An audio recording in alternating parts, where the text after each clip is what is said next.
Einführung. Das folgende kurze Buch behandelt den größten Vers des Heiligen Koran gemäß dem Hadith in Sahih Muslim, Nummer 1885, Kapitel 2 Al-Baqarah, Vers 255. Allah, es gibt keine Gottheit außer ihm, dem ewig Lebenden, dem Selbsterhaltenden. Weder Schläfrigkeit noch Schlaf überkommt ihn. Ihm gehört, was in den Himmeln und was auf der Erde ist. Wer ist es, der bei ihm Fürsprache einlegen kann, außer mit seiner Erlaubnis? Er weiß, was derzeit vor ihnen ist und was nach ihnen sein wird, und sie erfassen nichts von seinem Wissen, außer was er will. Sein Schemel erstreckt sich über die Himmel und die Erde, und ihre Bewahrung ermüdet ihn nicht. Und er ist der Allerhöchste, der Größte.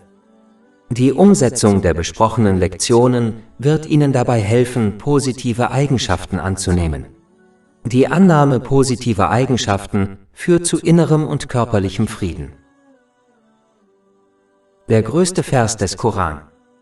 Kapitel 2 Al-Baqarah, Vers 255. Allah, es gibt keine Gottheit außer ihm, dem ewig Lebenden, dem Selbsterhaltenden. Weder Schläfrigkeit noch Schlaf überkommt ihn. Ihm gehört, was in den Himmeln und was auf der Erde ist. Wer ist es, der bei ihm Fürsprache einlegen kann, außer mit seiner Erlaubnis? Er weiß, was derzeit vor ihnen ist und was nach ihnen sein wird, und sie erfassen nichts von seinem Wissen, außer was er will. Sein Schemel erstreckt sich über die Himmel und die Erde, und ihre Bewahrung ermüdet ihn nicht. Und er ist der Allerhöchste, der Größte. Der Islam lehrt die Menschheit, dass der Einzige, dem sie in jeder Situation gehorchen muss, ihr Schöpfer und Erhalter, Allah, der Erhabene ist. Kapitel 2 Al-Baqarah, Vers 255. Allah, es gibt keine Gottheit außer ihm. In Wirklichkeit betet man denjenigen an, dem man gehorcht und nach dem man sein Leben ausrichtet, selbst wenn man behauptet, an keine Gottheit zu glauben. Der Mensch wurde so erschaffen, dass er etwas befolgen und befolgen muss. Ob dieses etwas nun andere Menschen, soziale Medien, Mode, Kultur oder sogar die eigenen Wünsche sind. Kapitel 25 Al-Furqan, Vers 43. Hast du den gesehen, der seine eigenen Wünsche zu seinem Gott macht? Was oder wem auch immer eine Person gehorcht und folgt, den verehrt sie. Daher müssen Muslime ihr verbales Glaubensbekenntnis durch Taten untermauern, indem sie Allah, dem Erhabenen, in jeder Situation aufrichtig gehorchen, vor allem anderen. Dies beinhaltet, die Segnungen, die ihnen gewährt wurden, auf eine Weise zu nutzen, die Allah, dem Erhabenen, gefällt, wie es im Heiligen Koran und den Überlieferungen des heiligen Propheten Muhammad, Friede und Segen seien auf ihm, dargelegt ist. Demjenigen, der sich auf diese Weise verhält, wird vom Allerbarmer Seelenfrieden und Erfolg gewährt.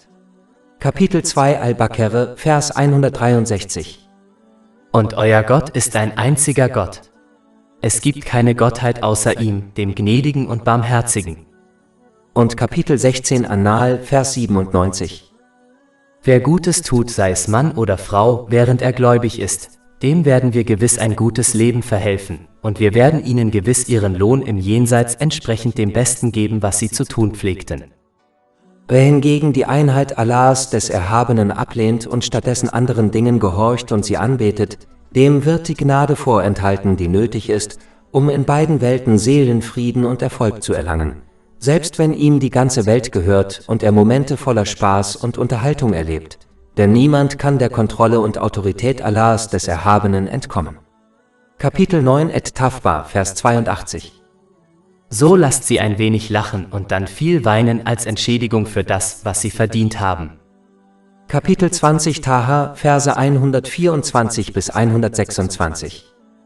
Und wer sich von meiner Erinnerung abwendet, dem wird ein bedrückendes Leben bevorstehen, und wir werden ihn am Tag der Auferstehung blind wieder auferstehen lassen.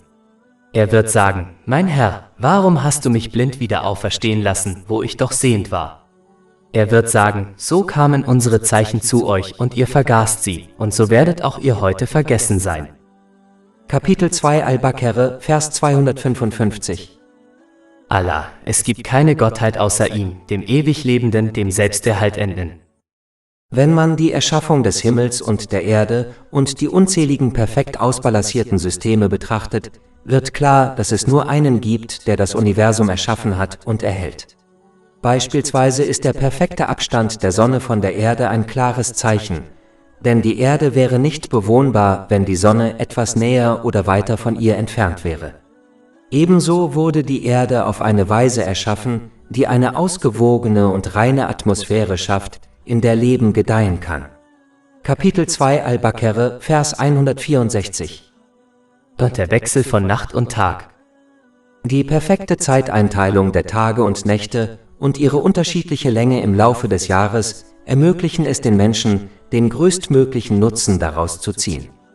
Wären die Tage länger, würden die Menschen durch die langen Stunden erschöpft sein. Wären die Nächte länger, hätten die Menschen nicht genug Zeit, um ihren Lebensunterhalt und andere nützliche Dinge wie Wissen zu verdienen.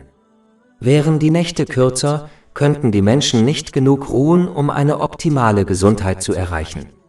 Änderungen der Länge der Tage und Nächte würden sich auch auf die Ernte auswirken, was sich nachteilig auf die Versorgung von Menschen und Tieren auswirken würde.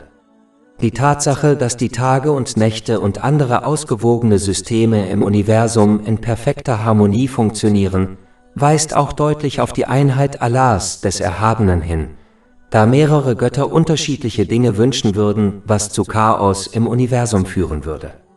Kapitel 21 Al-Anbiya, Vers 22. Gäbe es in ihnen also in den Himmeln und auf der Erde Götter außer Allah, wären sie beide zugrunde gegangen. Kapitel 2 Al-Baqarah, Vers 164. Und die großen Schiffe, die durch das Meer segeln mit dem, was den Menschen nützt, und dem, was Allah an Regen vom Himmel herabgesandt hat. Wenn man den perfekt ausbalancierten Wasserkreislauf betrachtet, weist dies ebenfalls eindeutig auf einen Schöpfer hin. Wasser aus dem Meer verdunstet, steigt auf und kondensiert dann zu saurem Regen, der auf die Berge fällt. Diese Berge neutralisieren den sauren Regen, sodass Menschen und Tiere ihn nutzen können. Würde dieses perfekt ausbalancierte System verändert, würde dies zu einer Katastrophe für Menschen und Tiere auf der Erde führen. Das Salz im Meer verhindert, dass die toten Lebewesen im Ozean ihn verunreinigen. Würde man zulassen, dass der Ozean verunreinigt würde, wäre kein Leben im Meer möglich, und die Unreinheit der Ozeane würde auch das Leben an Land überwältigen. Das Wasser in den Ozeanen und Meeren wurde so geschaffen, dass Meereslebewesen darin gedeihen und schwere Schiffe darauf fahren können. Wäre die Zusammensetzung des Wassers etwas anders, würde ein Ungleichgewicht entstehen, das entweder dazu führen würde, dass Meereslebewesen im Wasser gedeihen oder Schiffe darauf fahren könnten, aber beides wäre nicht gleichzeitig möglich. Auch heute noch ist der Seetransport die am häufigsten genutzte Form des Gütertransports auf der ganzen Welt. Dieses perfekte Gleichgewicht ist daher für das Leben auf der Erde von entscheidender Bedeutung. Evolution ist eine Form der Mutation, die von Natur aus unvollkommen ist. Aber wenn man die unzähligen Arten beobachtet, wird man feststellen, dass sie in perfekt ausgewogener Weise geschaffen wurden, sodass sie in der Umgebung, in der sie leben, gedeihen können. Das Kamel beispielsweise wurde so geschaffen, dass es hohen Temperaturen standhält und lange Zeit ohne Wasser auskommt. Es ist perfekt für das Leben in der Wüste geschaffen. Kapitel 88 Al-Ghashiyah, Vers 17. Schauen Sie dann nicht auf die Kamele, wie sie erschaffen wurden? Die Ziege wurde so perfekt erschaffen, dass Unreinheiten in ihrem Körper perfekt von der Milch getrennt sind, die sie produziert. Jede Vermischung der beiden würde die Milch ungenießbar machen. Kapitel 16 An-Nahl, Vers 66. Und wahrlich, für euch ist das Weiden von Vieh eine Lehre. Wir geben euch zu trinken von dem, was in ihren Bäuchen ist, zwischen Kot und Blut, reine Milch, genießbar für die Trinkenden. Jeder Art ist eine bestimmte Lebensspanne zugestanden, die verhindert, dass eine Art die anderen überflügelt. Fliegen haben beispielsweise eine sehr kurze Lebensspanne von 3 bis 4 Wochen und legen bis zu 500 Eier. Wäre ihre Lebensspanne länger, würde die Fliegenpopulation unverhältnismäßig groß werden und sie würden alle anderen Arten auf dieser Welt überflügeln. Andere Lebewesen hingegen, die eine sehr lange Lebensspanne haben, können nur wenige Nachkommen zeugen. Auch hierdurch kann ihre Population gemildert werden. All dies kann kein Zufall sein, noch kann es durch den Evolutionsprozess erklärt werden. Kapitel 2 Al-Baqarah, Vers 164. Und seine Lenkung der Winde und Wolken zwischen Himmel und Erde? Die Winde sind für die Bestäubung durch Wind unerlässlich, die die Fortpflanzung von Feldfrüchten, Pflanzen und Bäumen ermöglicht. Früher war der Wind für die Seefahrt unerlässlich, die bis heute das wichtigste Transportmittel für Güter auf der ganzen Welt ist. Winde sind erforderlich, um die Regenwolken an bestimmte Orte zu bewegen, damit sie die Schöpfung mit Wasser versorgen, etwas, ohne das sie nicht leben können. Auf der Erde ist ein perfekt ausgeglichenes Windsystem zu beobachten, da ein Mangel an Winden zu Chaos für die Schöpfung führen würde und eine Zunahme an Winden ebenfalls zu Chaos für die Schöpfung führt. Ebenso ist auch der Regen perfekt ausgeglichen, da zu wenig Regen zu Dürren und Hungersnöten und zu viel Regen zu Massenüberschwemmungen führt. Kapitel 23 Al-Mu'minin, Vers 18. Und wir ließen vom Himmel Regen herabsenden in bemessener Menge und ließen ihn auf der Erde fließen. Und wir haben wahrlich die Macht, ihn wieder wegzunehmen. Dieses perfekt ausbalancierte System kann nicht zufällig sein und zeigt deutlich die Hand des Schöpfers. Wer über all diese perfekt ausbalancierten Systeme nachdenkt, kann die Existenz eines einzigen Schöpfers, der Macht über alle Dinge hat, logischerweise nicht leugnen. Kapitel 2 Al-Baqarah, Vers 255. Allah, es gibt keine Gottheit außer ihm, dem ewig Lebenden, dem Selbsterhaltenden. In Wirklichkeit kann derjenige, der den Tod erfahren kann und von etwas oder jemand anderem am Leben erhalten wird, keine Gottheit sein. Allein diese Realität schließt die Göttlichkeit jedes Wesens im Himmel und auf der Erde aus, außer Allah, dem Erhabenen. Darüber hinaus ist Allah, der Erhabene, allein des Gehorsams würdig, da er Leben und Tod erschaffen hat und die Schöpfung am Leben erhält. Eine Person, die sich um einige Aspekte der Versorgung einer anderen Person kümmert, wie Z. B. deren Unterkunft ist es wert, dass man ihr Dankbarkeit erweist. Da Allah, der Erhabene, den Menschen jeden Segen in diesem Universum gewährt hat, ist es daher nur fair und richtig, dass die Menschen ihm Dankbarkeit zeigen. Dankbarkeit mit Absicht bedeutet, Dinge nur zu tun, um Allah, dem Erhabenen, zu gefallen. Wer aus anderen Gründen handelt, wird von Allah, dem Erhabenen, keine Belohnung erhalten. Dies wurde in einem Hadith in Jami at-Tirmidhi, Nummer 3154 gewarnt. Ein positives Zeichen einer guten Absicht ist, dass eine Person keine Anerkennung oder Entschädigung von Menschen erwartet oder darauf hofft. Dankbarkeit mit der Zunge bedeutet, Gutes zu sagen oder zu schweigen. Und Dankbarkeit für seine Taten bedeutet, die Segnungen, die einem gewährt wurden, auf eine Weise zu nutzen, die Allah, dem Erhabenen, gefällt, wie es im heiligen Koran und den Überlieferungen des heiligen Propheten Muhammad, Friede und Segen seien auf ihm, dargelegt ist. Dies führt zu einer Zunahme der Segnungen und letztendlich zu Seelenfrieden in beiden Welten. Kapitel 14 Ibrahim, Vers 7. Wenn du dankbar bist, werde ich deine Gunst sicherlich erhöhen. Und Kapitel 16 An-Nahl, Vers 97. Wer Gutes tut, sei es Mann oder Frau, während er gläubig ist, dem werden wir gewiss ein gutes Leben verhelfen, und wir werden ihnen gewiss ihren Lohn im Jenseits entsprechend dem Besten geben, was sie zu tun pflegten. Wenn eine Person einen Gegenstand besitzt, gilt es außerdem als richtig und normal, dass sie diesen Gegenstand nach Belieben verwendet. Da Allah, der Erhabene, alles im Universum erschaffen hat, besitzt und erhält, einschließlich der Menschen, entscheidet er allein, was im Universum geschehen soll und was nicht. Daher ist es nur fair, wenn eine Person Allah, dem Erhabenen, gehorcht, da er allein das gesamte Universum besitzt, einschließlich der Menschen.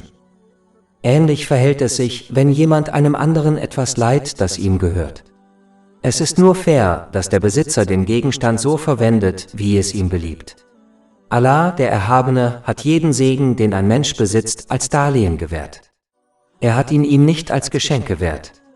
Wie weltliche Darlehen muss dieses Darlehen zurückgezahlt werden. Die einzige Möglichkeit, dieses Darlehen zurückzuzahlen, besteht darin, es auf eine Weise zu verwenden, die Allah, dem Erhabenen, gefällt. Da die Segnungen des Paradieses ein Geschenk sind, können die Menschen sie nach Belieben verwenden. Kapitel 7 Al-Araf, Vers 43. Und man wird ihnen sagen, dies ist das Paradies, das ihr für eure Taten erben wurdet. Man darf daher die weltlichen Segnungen, die eine Leihgabe sind, nicht mit den Gaben des Paradieses verwechseln. Kapitel 2 Al-Baqarah, Vers 255. Allah, es gibt keine Gottheit außer ihm, dem ewig Lebenden. Generell sollte die Tatsache, dass Allah, der Erhabene, ewig lebt, einen an die eigene Sterblichkeit erinnern.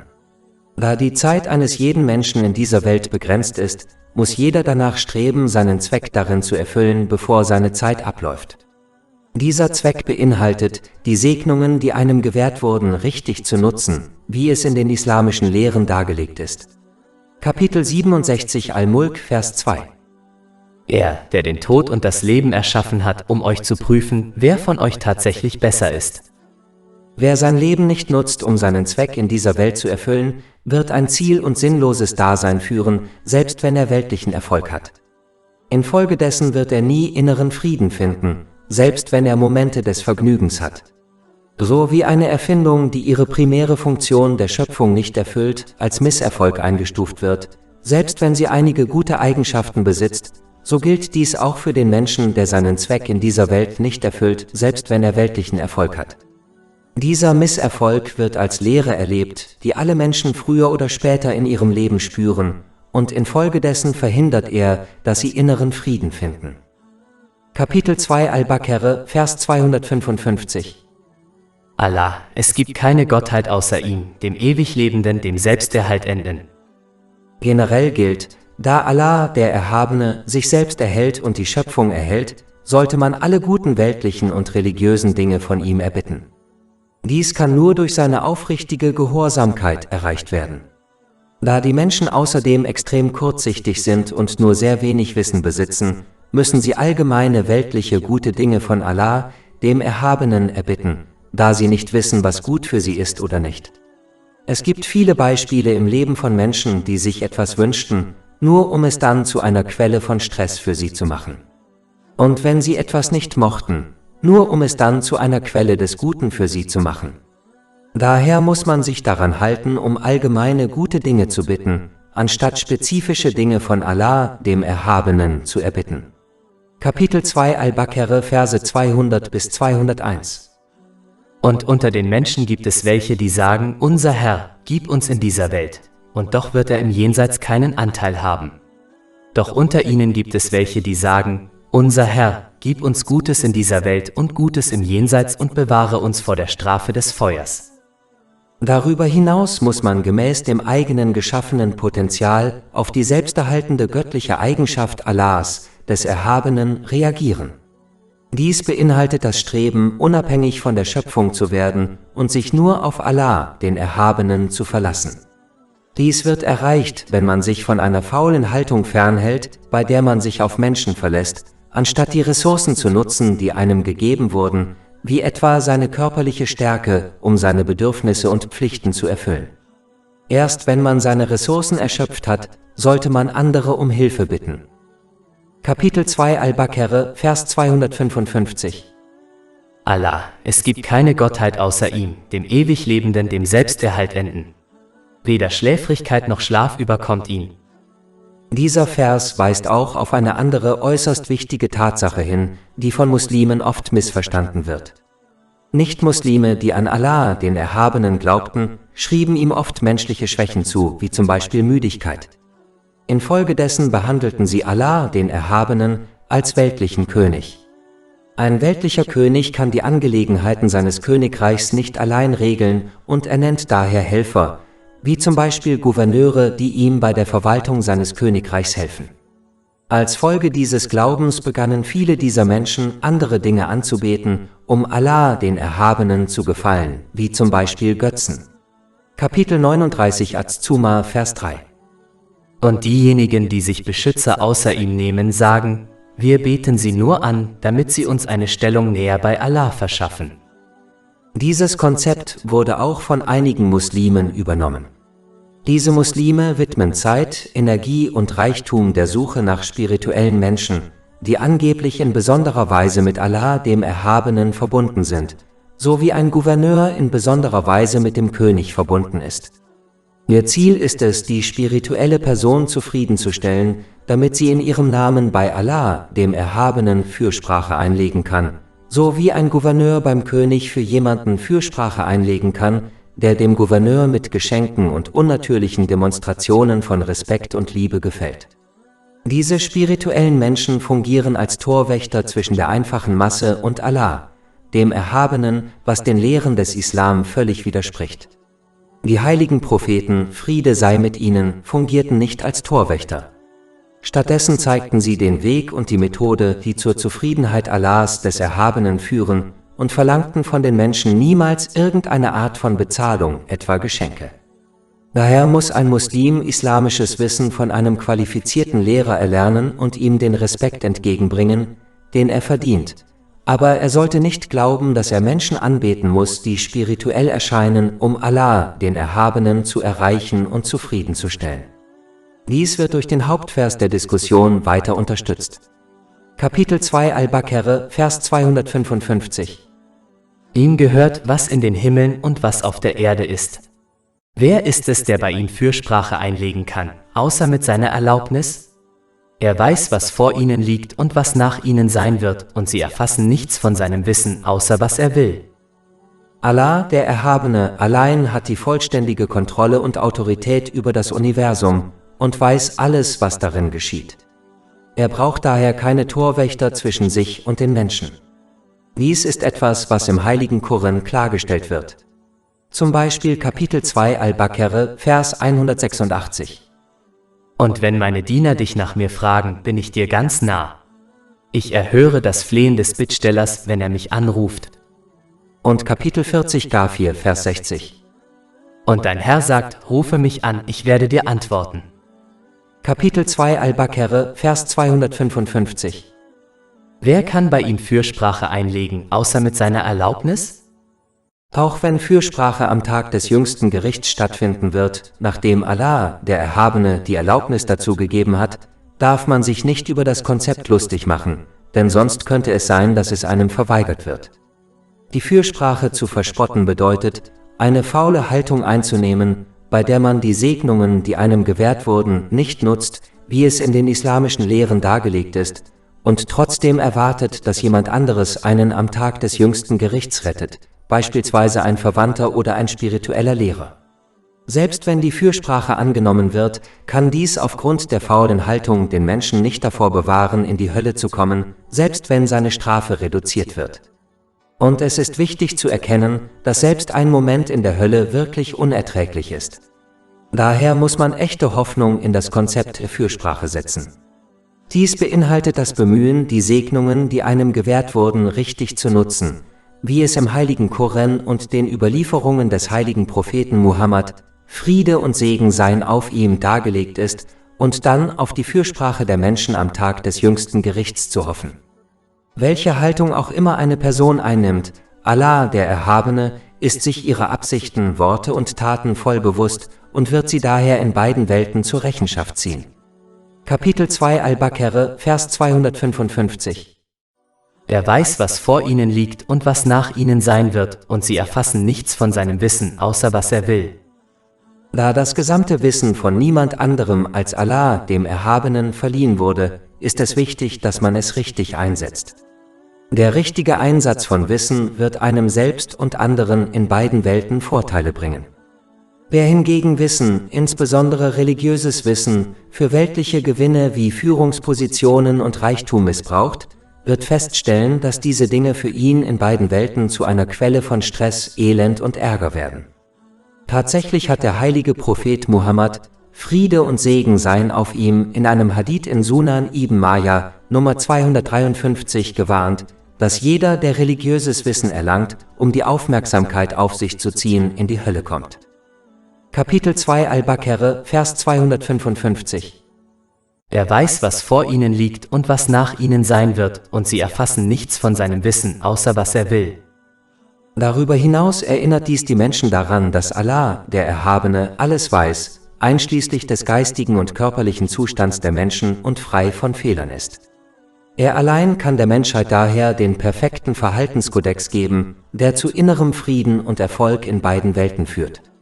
Er allein kann der Menschheit beibringen, wie sie alles und jeden in ihrem Leben an den richtigen Platz bringt, damit sie inneren Frieden erlangen. Unabhängig von dem Wissen und der Erfahrung, die die Menschen haben, werden sie dieses wichtige Ziel niemals erreichen können. So wie eine Person Ratschläge von anderen entsprechend ihrem Wissen annimmt, muss man den allumfassenden Rat und das Wissen Allahs, des Erhabenen, annehmen und danach handeln, damit man inneren Frieden und Erfolg in beiden Welten erlangt, selbst wenn dies den eigenen Wünschen widerspricht. Denn die Kontrolle der eigenen Wünsche ist ein geringer Preis, den man zahlen muss, um inneren und körperlichen Frieden zu erlangen, so wie eine Person ihre Ernährung kontrolliert, um eine gute körperliche Gesundheit zu erreichen. Das Leben hingegen wird zu einem dunklen Gefängnis für denjenigen, der keinen inneren Frieden erlangt, selbst wenn er alle seine Wünsche erfüllt. Dies wird ganz deutlich, wenn man die Reichen und Berühmten beobachtet. Vers 255 schließt mit der Erwähnung der vollständigen Autorität und Kontrolle Allahs, des Erhabenen, über alle Dinge. Kapitel 2 Al-Baqarah, Vers 255. Sein Schemel erstreckt sich über die Himmel und die Erde, und ihre Bewahrung ermüdet ihn nicht. Und er ist der Allerhöchste, der Größte. Es ist nicht nötig, sich näher mit den Einzelheiten des Fußschemels zu befassen. Man muss an das Gesagte glauben und die allumfassende Macht und das Wissen Allahs, des Erhabenen, wertschätzen. Generell sollte man es vermeiden, Themen des religiösen Wissens zu studieren, die den aufrichtigen Gehorsam gegenüber Allah, dem Erhabenen, nicht stärken. Dazu gehört, die Segnungen, die einem gewährt wurden, auf eine Weise zu nutzen, die ihm gefällt, wie es in den islamischen Lehren dargelegt ist. Eine gute Möglichkeit zu beurteilen, ob ein Thema des religiösen Wissens relevant ist oder nicht, besteht darin, zu beurteilen, ob Allah, der Erhabene, sie am Tag des jüngsten Gerichts danach fragen wird. Wenn sie zu einem bestimmten Thema des Islam, wie etwa bestimmten Ereignissen in der islamischen Geschichte, nicht befragt werden, ist dieses Thema irrelevant und sollte vermieden werden. Wenn jedoch am Tag des jüngsten Gerichts ein Thema befragt wird, wie etwa die Erfüllung der Rechte des Nächsten, muss dieses Thema nach bestem Wissen erforscht, gelernt und umgesetzt werden. Kapitel 2 Al-Baqarah, Vers 255. Sein Schemel erstreckt sich über die Himmel und die Erde, und ihre Bewahrung ermüdet ihn nicht. Und er ist der Allerhöchste, der Größte. Darüber hinaus darf man sich nicht täuschen lassen und glauben, dass Allah, der Erhabene, nicht weiß, was im Universum geschieht, oder dass er nicht in der Lage ist, Menschen für ihre Taten zur Rechenschaft zu ziehen. Dies kann passieren, wenn die Konsequenzen der eigenen Taten, wie etwa eine Strafe, nicht sofort oder auf eine für den Menschen offensichtliche Weise eintreten.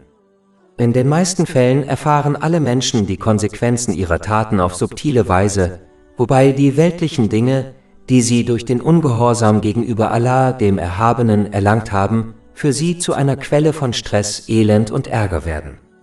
Dies ist offensichtlich, wenn man die Menschen beobachtet, die sich so verhalten und wie sie von psychischen Problemen zerfressen werden, obwohl sie Zugang zu den Annehmlichkeiten dieser Welt haben. Darüber hinaus gewährt Allah, der Erhabene, den Menschen in den meisten Fällen eine Ruhepause, damit sie ihr Verhalten verbessern können. Daher darf man eine Verzögerung der Strafe nicht mit keiner Strafe verwechseln. Kapitel 68 Al-Kalam, Vers 45. Und ich werde ihnen Zeit geben. Mein Plan steht fest. Daher muss eine Person die ihr gewährte Frist nutzen, um aufrichtig zu bereuen und ihr Verhalten zu ändern, bevor ihre Zeit abläuft. Aufrichtige Reue beinhaltet, sich schuldig zu fühlen und die Vergebung Allahs, des Erhabenen, und aller Personen zu erbitten, denen Unrecht zugefügt wurde, solange dies nicht zu weiteren Problemen führt.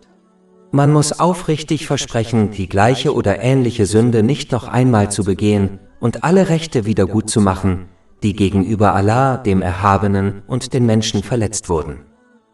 Kapitel 2 Al-Baqarah, Vers 255. Und er ist der Allerhöchste, der Größte. Dies zeigt auch, dass es keinen Einfluss auf Allahs unendlichen Status hat, ob man ihm aufrichtig gehorcht oder nicht.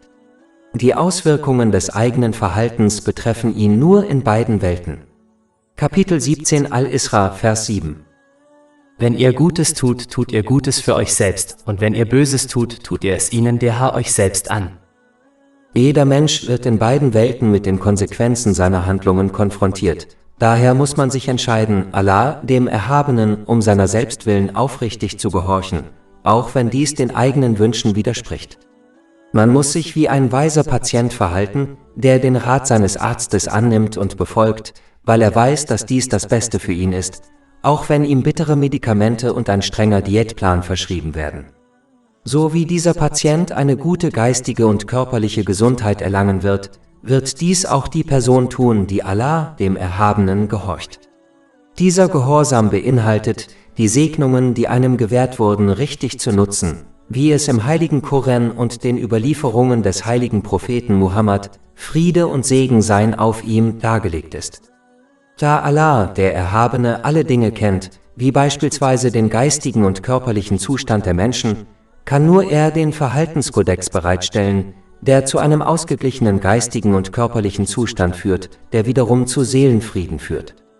Obwohl die meisten Patienten die wissenschaftlichen Grundlagen der verschriebenen Medikamente nicht verstehen und deshalb ihrem Arzt blind vertrauen, fordert Allah, der Erhabene, die Menschen auf, über die Lehren des Islam nachzudenken, damit sie dessen positive Auswirkungen auf ihr Leben erkennen können.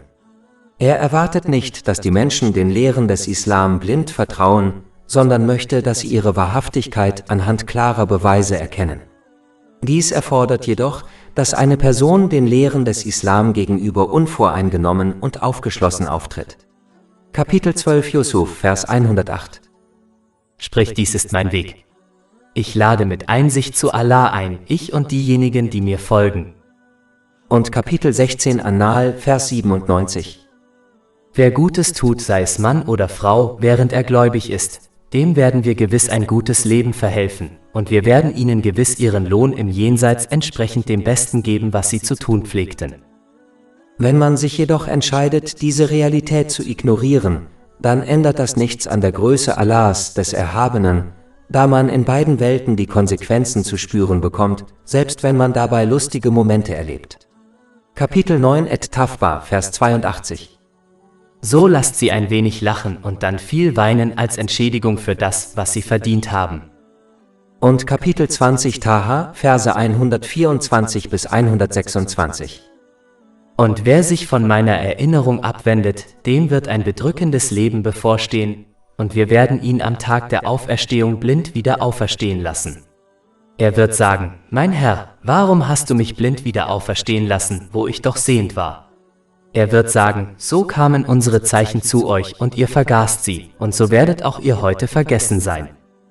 Darüber hinaus, wie der Hauptvers der Diskussion zeigt, kontrolliert Allah, der Erhabene, allein alle Dinge im Universum, einschließlich der spirituellen Herzen der Menschen, der Wohnstätte des Seelenfriedens. Er allein entscheidet, wer Seelenfrieden erlangt und wer nicht. Kapitel 53 An-Naim, Vers 43. Und dass er es ist, der einen zum Lachen und Weinen bringt. Und es ist klar, dass Allah, der Erhabene, nur denen Seelenfrieden schenkt, die die Segnungen, die er ihnen gewährt hat, richtig nutzen. Abschließend sei gesagt, dass der Hauptvers, um den es hier geht, das Missverständnis ausräumt, das oft in den Köpfen unwissender Menschen entsteht, nämlich die falsche Annahme, dass Allah, der Erhabene, seine heiligen Propheten, Friede sei mit ihnen, gesandt habe, damit alle Unterschiede und Meinungsverschiedenheiten auf unbestimmte Zeit enden würden. Die Menschen, die diesen Glauben annahmen, beobachteten beträchtliche Unterschiede und Meinungsverschiedenheiten unter den Menschen, selbst nachdem die heiligen Propheten, Friede sei mit ihnen, gesandt worden waren und die Tatsache, dass Falschheit neben Wahrheit existierte. Dies führte sie zu der Annahme, dass dieser Zustand auf Hilflosigkeit seitens Allahs, des Erhabenen, hindeuten könnte, was bedeutet, dass es ihm nicht gelungen sei, die Übel auszumerzen, die er ausmerzen wollte. Die Antwort darauf wurde in einem früheren Vers gegeben, nämlich, dass es nicht der Wille Allahs, des Erhabenen war, alle Menschen zu zwingen, ein und demselben Weg zu folgen. Wäre es so gewesen, hätten die Menschen nicht von dem Kurs abweichen können, den Allah, der Erhabene, für sie festgelegt hatte. Dies wird im nächsten Vers erwähnt. Kapitel 2 Al-Baqarah, Vers 253. Und wir gaben Jesus, dem Sohn der Maria, klare Beweise und stärkten ihn mit dem reinen Geist, der Jibril. Wenn Allah es gewollt hätte, hätten sich die nachfolgenden Generationen nicht gegenseitig bekämpft, nachdem ihnen die klaren Beweise zugekommen waren. Aber sie waren unterschiedlicher Meinung, und einige von ihnen glaubten, und einige von ihnen waren ungläubig. Und wenn Allah es gewollt hätte, hätten sie sich nicht gegenseitig bekämpft, doch Allah tut, was er will. Und Kapitel 2 Al-Baqarah, Vers 256. Es soll keinen Zwang zur Annahme der Religion geben. Der richtige Weg ist vom Falschen unterscheidbar geworden.